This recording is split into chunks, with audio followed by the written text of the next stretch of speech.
4, 3, 2, 1. Ladies and gentlemen, this is it. It's the Romello Marcellus Show. The fly uncle you always wish you had. Bring 'em out. Here to give you every aspect of game from a real player's perspective. It's the biggest boss from business, entertainment, love, and life. Had to find my inner power. To fashion, etiquette, and current events. Major show alert. All to enhance the happiness already inside you. Today is about the power of you. Check it out. You're now rocking with the best.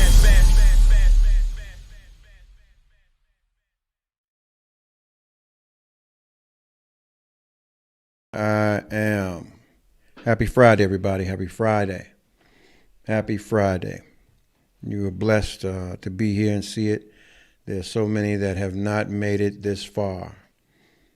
Prayers go out to the Shockley family, man. If you've not heard already, the Humpty man has passed.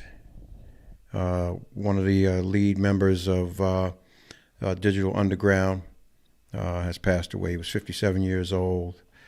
And I don't want to get into the background and the reasons why.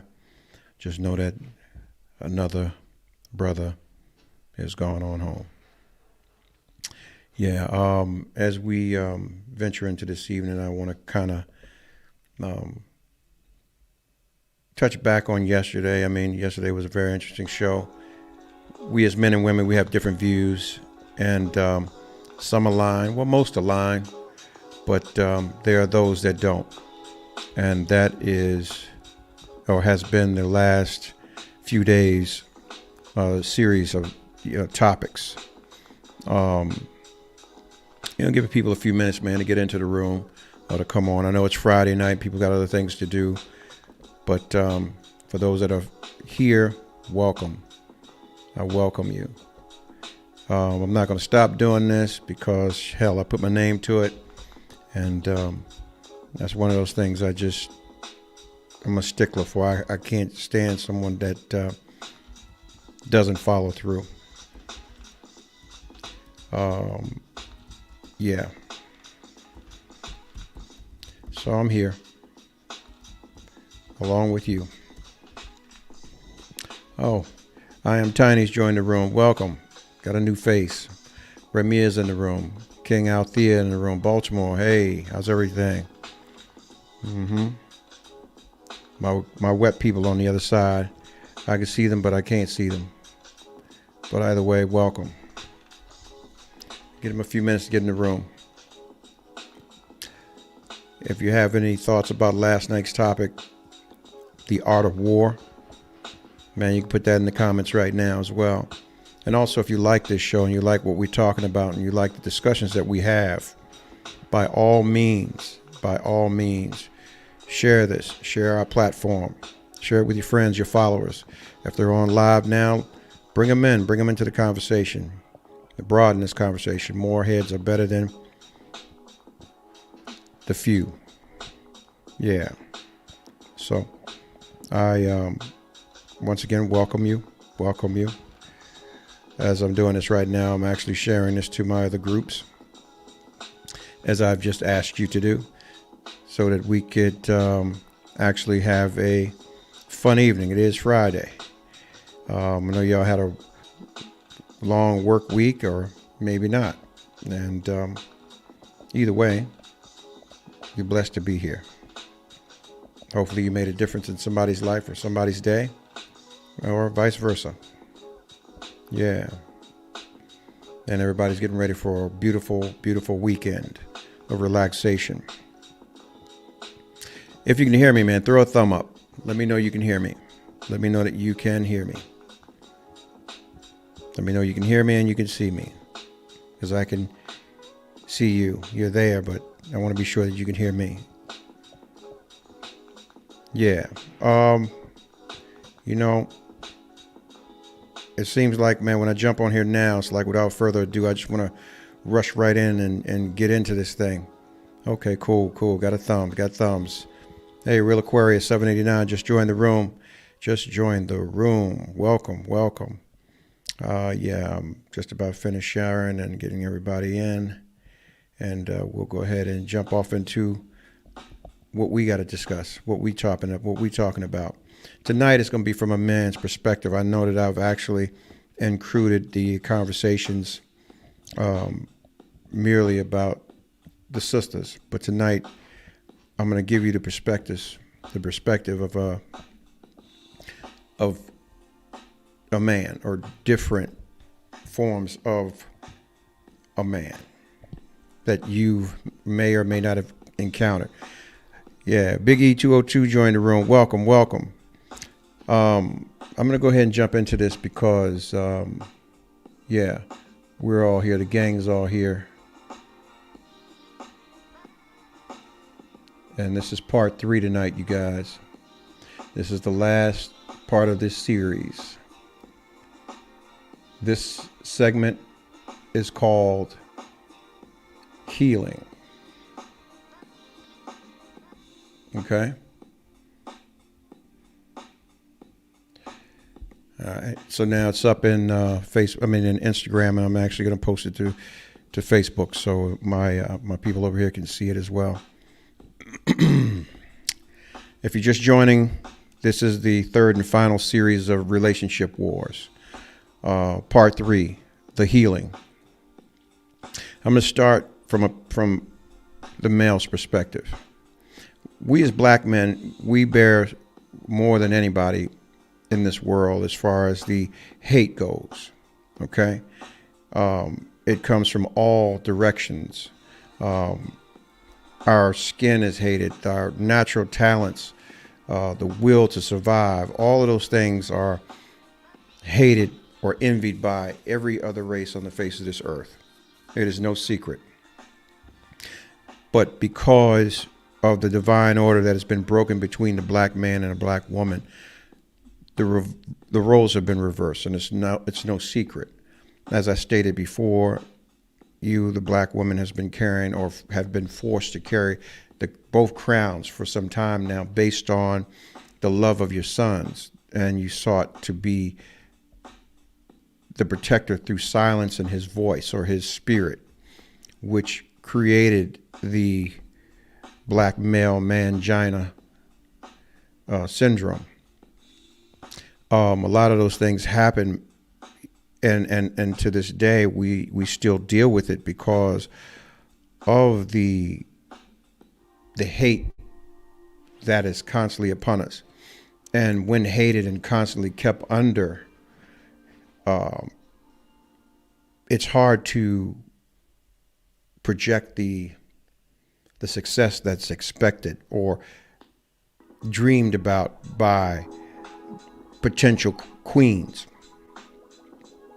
So daily, you have brothers out here who are willing to throw bricks at the penitentiary, hurt people, to have a temporary sense of worth because they lack the worth, because the hate around them has consumed them.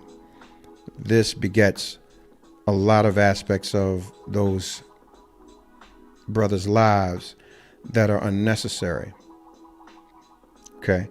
Any person that'll lie to themselves or lie to anyone. Thus it's the saying, if you lie, you'll steal, and if you steal, you'll kill. And the state that we are in now, sure, it's getting a little better, but then again, it isn't, because we're allowing things to govern our self-worth, and everybody wants to be the boss. So because you pay the cost, that doesn't give you the blanc to be somebody else's boss, someone that you should have compassion for and be forging a partnership with.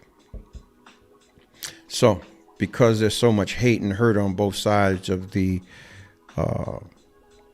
spectrum between black men and women, how do we heal? Where does the healing come in? When do we make the time to say, hey, I'm hurting too? When do we extend the hand or the olive branch to say, let's bury the hatchet that was put in our hands and not of our own doing, long before either of us that we're having this conversation tonight were ever here? You know, we've all been lied to. We've all been hurt. We've all had our own shortcomings. We've all lied. We've all done that, even in omission. Omission is a lie. I mean, it's an omission of any truthful information that could very well set the tone to a relationship, whether business or pleasure. So where does the healing begin? You know, to be a part of the healing, you got to recognize the problem, and not so much the problem, but where's the solution? Where's the solution lie? I'll tell you where. It starts with self-accountability, but the thing is that if the individual that you're seeking to be with cannot accept you for who you are, even in your shortcomings, then you have some decisions to make quickly. So there begins the healing, to say, hey, you might be a misfit, but you're my misfit. I'm cool, I'm rocking with you. But for some, that's hard to say, because we have these, how do I say it, these pipe dreams of what relationships should be by looking at others and comparing ourselves and our lives to other people, which is bullshit. It's like I said before, and you all know it. You don't know what an individual did to get a car or a house or a job. You don't know how many people that have fucked up the ladder to get to a position and barely maintaining it, because hell, you may fuck to get it, but you can't keep it that way. So with that said and done, where's the healing? I guess you have to start with the healing of self first, right? But a lot of times we need help and we won't claim the help. Someone threw up question marks. What's the question marks for?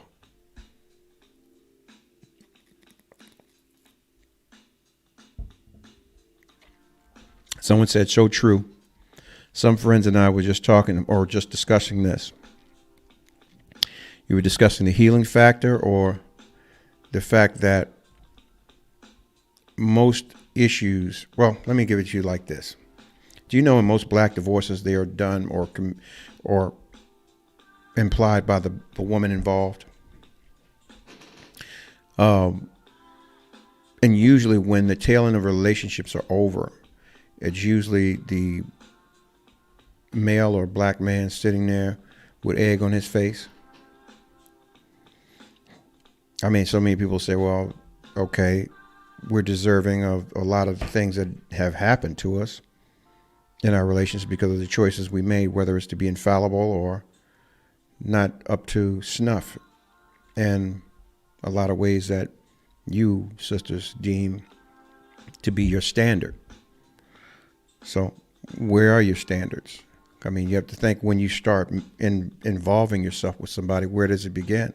What attracts you to them? What drew you to them? What is going to be the things that are going to maintain the desire for you to be there or be involved with them at all? Starts from the beginning. If you're not willing to be accountable for self and recognize where your shortcomings are or any healing you need, you know, you're damned already, because the bags are heavy. And most guys, we'll pick up a bag and walk with it for a time before we start to question and doubt. Someone said people change. Yes, they do. But the more they change, the more they stay the same. That is, if the healing is not there. I stated some time ago that even in the midst of it, you do have some functioning people who need that extra dose of help mentally, undiagnosed. You know, you don't know what kind of, it's like buying a used car. You don't really know what's going on with the engine, meaning the heart. You don't know what's going on with the clusters, meaning the brain. The physical might look good. You can get in and drive it for a while, but shit, it'll break down on the side of the road. Then you got to troubleshoot. And for all you know, you might have to replace the engine or replace the transmission. It costs you way more than you would have if you'd just went and bought a new car. Someone said people have to be whole before they can make anything work with another individual. That's so true. But we as a collective need to get into the position where we can forget the past and do things right. And it's a sad thing that we have been so messed up by the falsehoods that have been perpetuated about the black man and woman in relationships. It's like, damn, regardless of what, this is my position. This is what I believe, and if I'm wrong, please tell me. The black woman does not want to be led by a black man. Period. Nothing's ever enough. Nothing's ever enough. You can have somebody wash your clothes, take you to dinner, pay your rent, mortgage, whatever the hell it is. You'll always find something else to bitch and moan about. It's the hardwire. That hardwire, when you took that other portion of the crown, you got some man in you.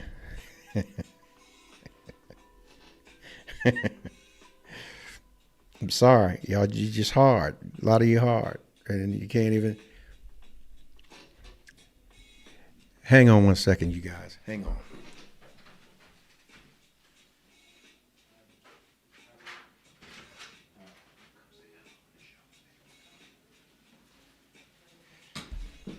I got a guest that just came into the studio. People say we look alike. What up, everyone? I got you some pizza. Mm-hmm. This is my son. This is Khalil. Hold up, let me straighten my hat.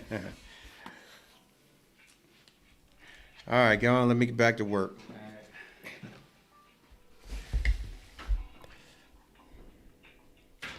Sorry about that, y'all. Someone brought me something. Came by to bring me some pizza. Thought he was coming to get some money. Not the case.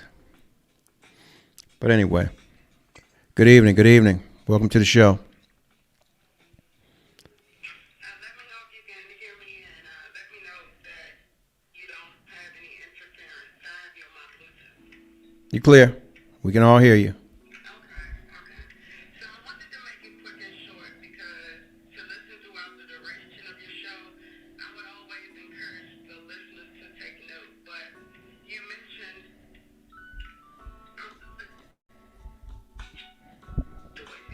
women,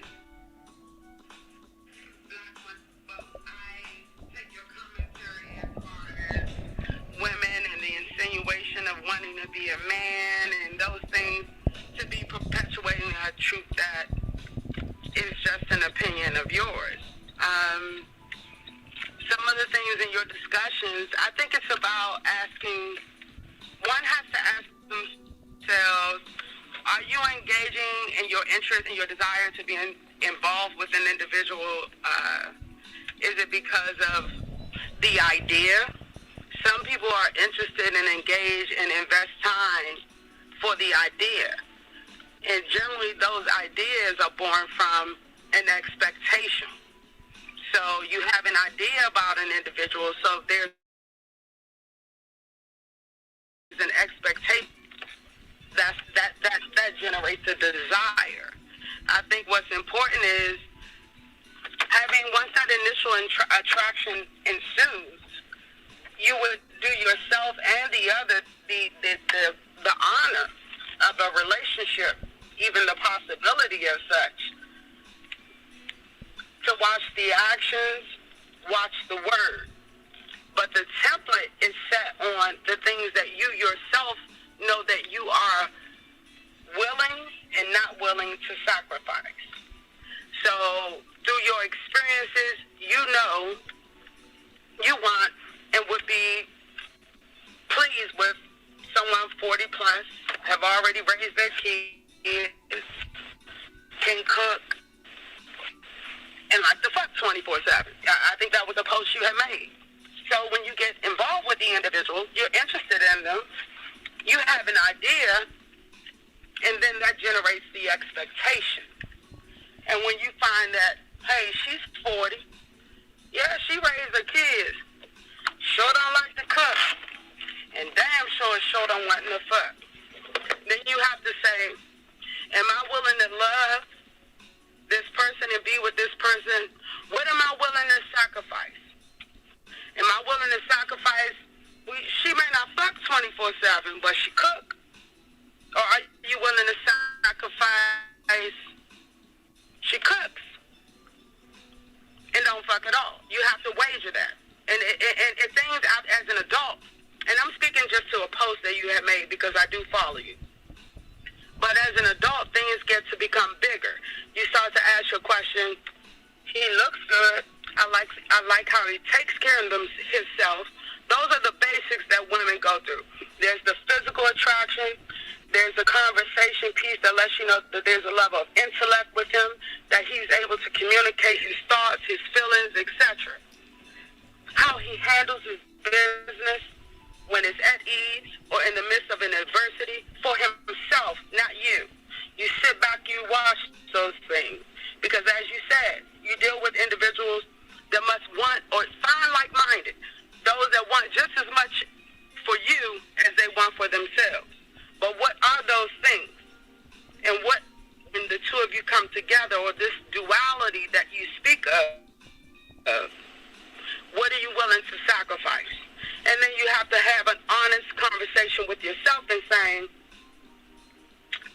I got involved based on the idea. I've created these expectations.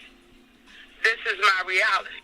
I don't think it's a situation where someone has funky rolled you or trick bad you, and then you have to be careful in your communication about the perpetuating.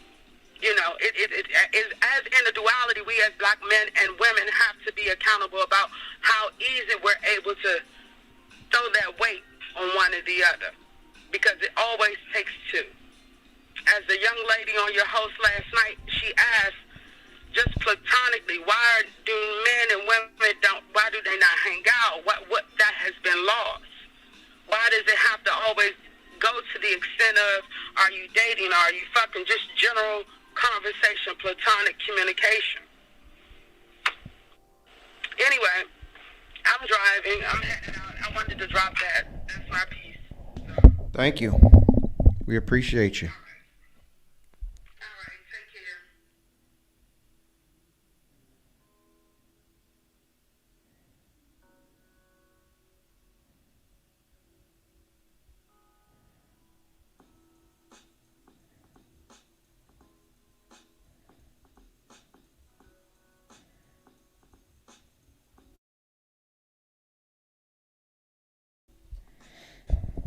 I received it. But posts, goddamn it, don't hold me to it. I thought the shit was funny, so I posted it. So there. Yeah. Makes sense. I mean, it covers a lot, but, you know, I'm speaking from a man's position, and that was a woman's position. Who's the bigger responsibility on to accept in the relationship? Who's the greater responsibility on? Is it a duality? Is it even Steven? Because honestly, the playing field is not aligned that way.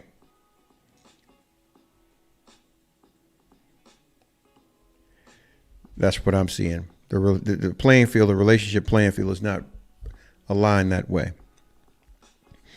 It seems that you all have more options than we do because of the selective pecking order. And to answer your question, there are some people who can be platonic friends, but we were not reared that way as a culture to be that. Most of us aren't, unless we came up from the cradle, from the sandbox. It's basically the prowl zone. We always have in the back of our mind that shit, any day could be today. We're not built to live till we're old. You know, it's just like business. We're all about the short game. We're never about the long game. It's rarely someone says, well, I'm swinging for the fence. I want the big dollar. I want the big this. I want the big that. I want it now, as opposed to looking at an investment to say, well, you know what? If I make $2, I've made more than what I've had. And if I compound this $2 over the next 20 or 30 years, what would it be? But we're so quick to take it now. Just like our relationships. We want to take it now, as opposed to looking at the long game. And she was on point with people loving the idea and getting caught up in the idea of being with an individual, as opposed to really getting into the responsibility of being with an individual, or the responsibility of loving an individual. So, yeah. Healing. The healing. When does it begin? How does it begin? How does it begin with two partners or two people together? How does it begin? How do you get to that point where you can say, I need to breathe. We need to breathe. We need to heal. Is it something that you can do together? Especially if you caused or added to what hurt or discourse that was already there? Or is it something that you have to go off and go at alone? You know, sometimes your mind can race so much in relationships where you... 5, 4, 3, 2, 1. Ladies and gentlemen, this is it. It's the Romello Marcellus Show. The fly uncle you always wish you had. Bring 'em out. Here to give you every aspect of game from a real player's perspective. It's the biggest boss from business, entertainment, love, and life. Had to find my inner power. To fashion, etiquette, and current events. Major show alert. All to enhance the happiness already inside you. Today is about the power of you. Check it out. You're now rocking with the best.